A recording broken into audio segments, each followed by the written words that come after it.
Assalamualaikum warahmatullahi wabarakatuh. Perkenalkan dengan saya Dr. Rizal. Di sini saya akan memeragakan pengelolaan nafas lanjut pada pasien post KLL.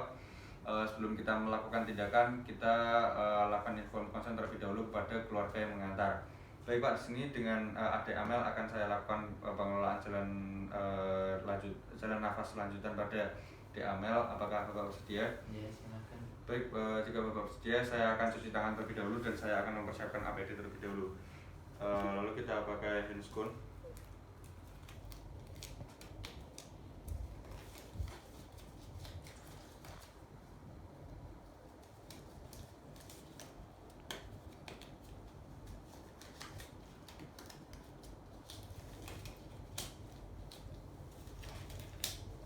Setelah kita pasang handscoon, lalu kita pakai masker, pakai face shield, serta menggunakan apron. Lalu kita lakukan penilaian AVPU pada pasien. Kita lakukan pada alertnya.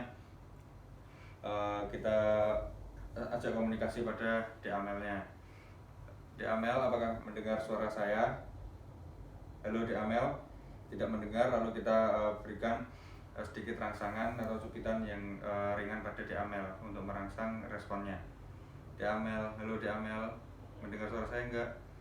Ternyata masih tidak mendengar. Lalu unconscious condition pada DAML atau keadaan tidak sadar. Setelah itu kita lakukan loop, yaitu kita lihat tidak ada cyanosis, tidak ada nafas cuping hidung, tidak ada retraksi, serta tidak ada tanda-tanda agitasi. Setelah itu kita lakukan listen and feel pada nafasnya, kita dengarkan dan kita rasakan hembusannya. Hembusan nafasnya tidak adekuat, serta kita dengar juga nafasnya tidak adekuat. Setelah itu kita lanjutkan pada feel-nya. Pada feel kita lakukan tindakan gravitasi terlebih dahulu, gravitasi pada sternum, clavicula, serta basis kranii. Tidak dapatkan adanya tanda-tanda gravitasi. Setelah itu kita curiga adanya cervical trauma pada DAML. Lalu kita lanjutkan dengan inline stabilization atau dengan menggunakan cervical collar. Kita meminta bantuan kepada rekan untuk memegangi pada cervicalnya, bisa dipegangi. Lalu kita lakukan pemasangan cervical collar.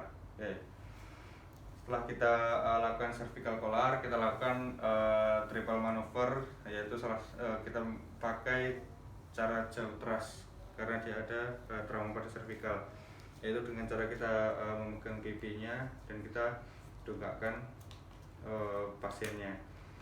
Setelah itu kita lakukan pemasangan OPA.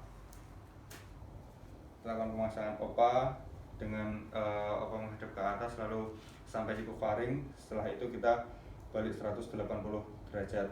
Nah, setelah itu kita lakukan suction terlebih dahulu. Kita lakukan suction selama 10 detik. Setelah itu kita lakukan pulse oximetry. Kita lihat saturasi oksigennya di bawah 96%. Lalu kita lakukan reoksigenasi menggunakan ambubag. Pasangkan pada OPA, lalu kita ambubag 10-12 liter per menit. Setelah itu kita lepas OPA-nya dan kita lakukan pemasangan laryngoskop. Kita lakukan pemasangan laryngoskop, pastikan lampunya sudah nyala terlebih dahulu, lalu kita masukkan sampai terlihat plika vokalis. Apabila sudah terlihat plika vokalis, lalu kita masukkan ETT-nya atau endotracheal tube yang udah ada stiletnya. Setelah itu kita masukkan.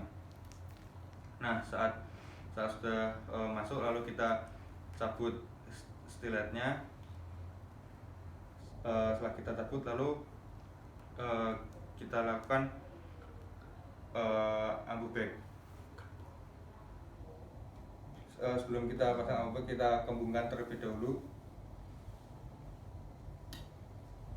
menggunakan spad. Setelah kita kembungkan menggunakan spad dan sudah mengembung, lalu kita lepaskan laryngoskopnya. Setelah itu kita beroksigenasi lagi 10-15 liter selama 1 menit. Setelah itu kita evaluasi menggunakan stetoskop.